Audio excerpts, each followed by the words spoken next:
Well, here we are.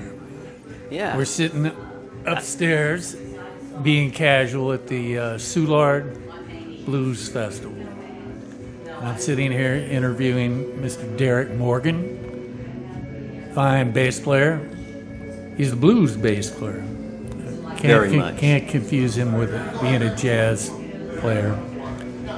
What we're looking to do is just kind of get your take on the St. Louis blues, how it came to you, or how did you come to it, and as you were making that journey, some of the characters who influenced you along the way. Okay. Well, how did I get started? Well, I played top 40 growing up in Philadelphia. And it was one of those things where I was messing around in my room, and I lived with two musicians. I lived with Ed Wolf, trumpet player, and Brian Coughlin, who is the trombone player for the Murder City Players. And they'd come down to the Oyster Bar on Monday night and sit in. And one night, Ed looked at me and said, "I'm tired of you sitting up here and playing by yourself. You're going to come down to the jam session with me." And that's how I got into the blues community. I didn't know anything, really. I'd never really played blues, never listened to blues, or it wasn't part of my home. I was a top 40 player.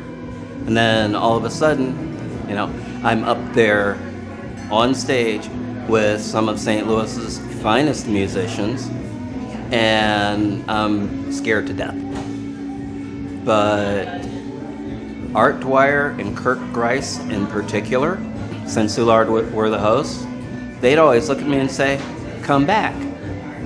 We enjoyed having you. Come back." And I kept coming back.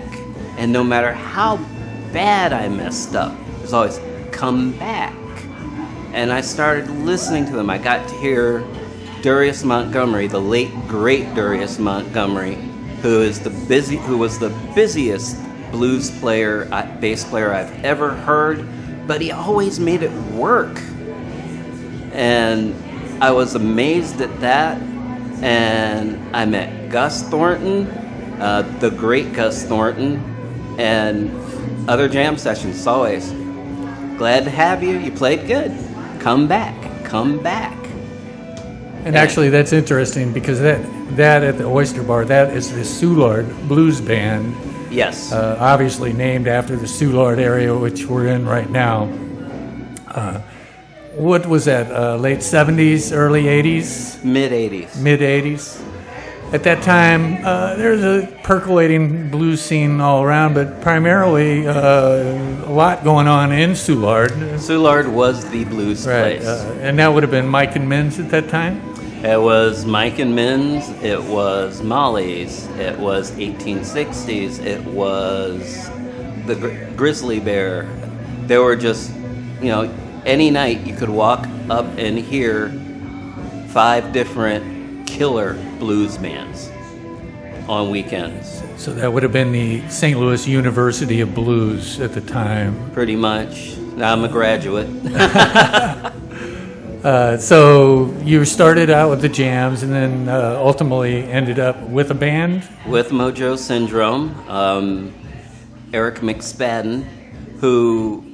The list of people I owe everything musical and blues is really long, and they're all pretty much local, which this is a different musicians community.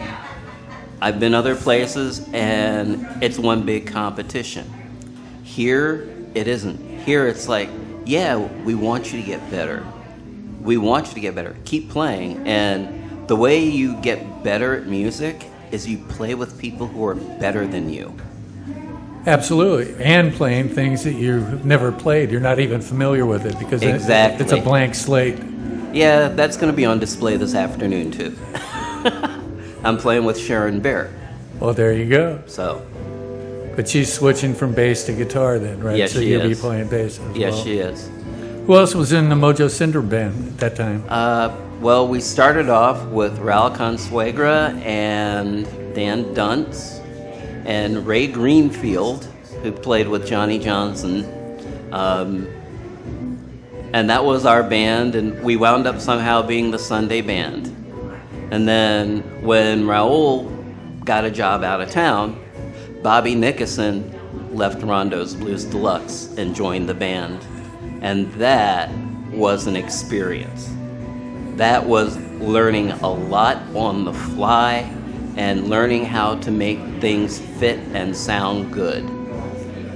Well, there's a name that if anybody didn't get a chance to see, Bobby, he was a phenomenal slide player. They called him Beer Bottle Bobby. Beer Bottle Bobby.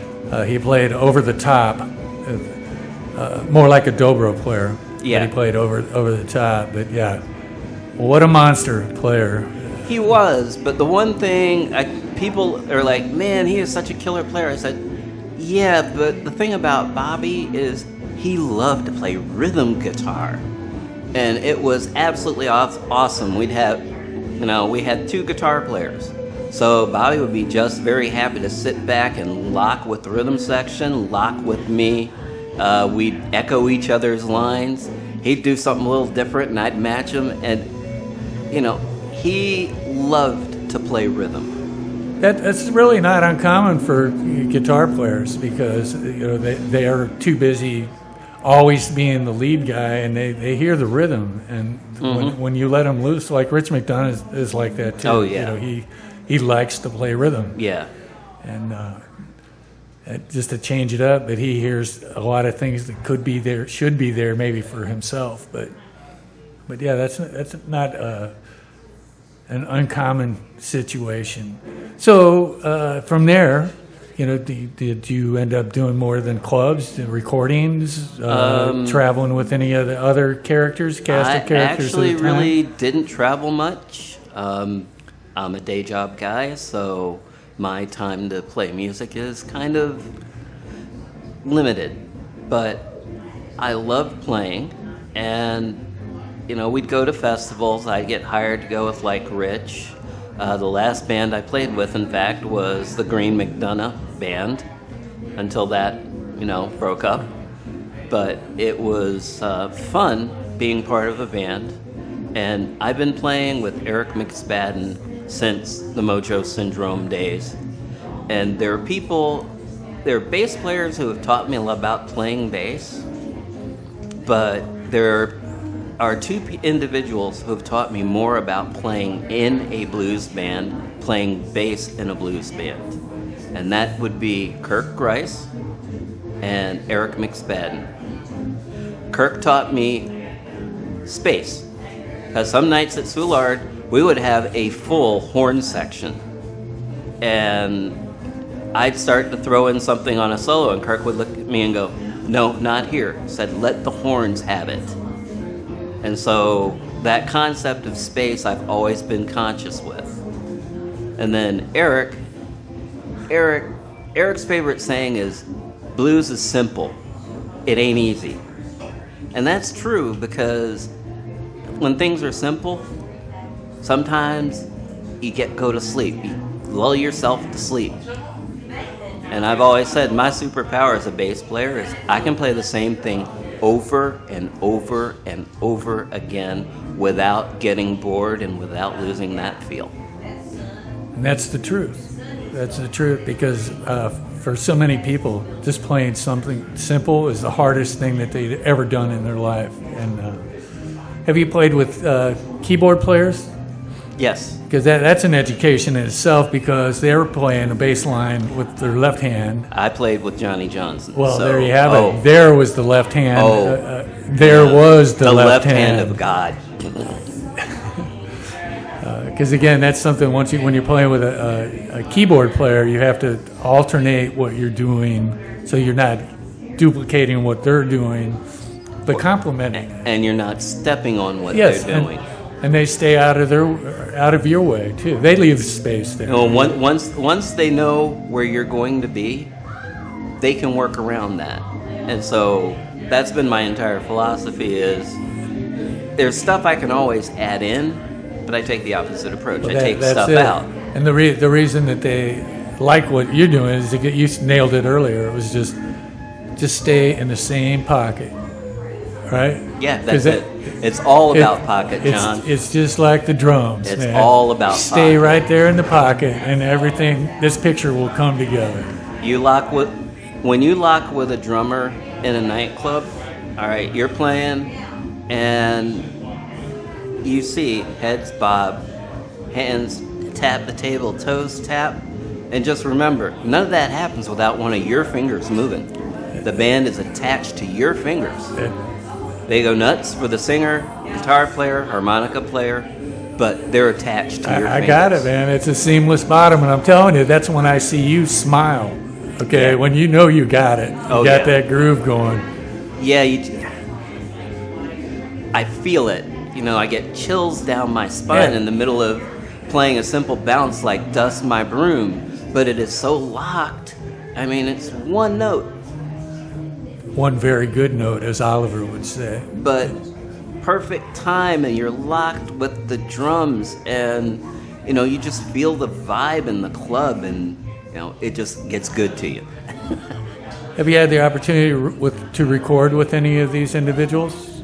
I only did one CD. I recorded with Larry Griffin's son, Aaron, back when he was 16 and 17. You know, but I haven't really. I've had people say, I want you to play, but they've never actually gotten around to calling me, so. And there are lots of better cats than me, let's face it.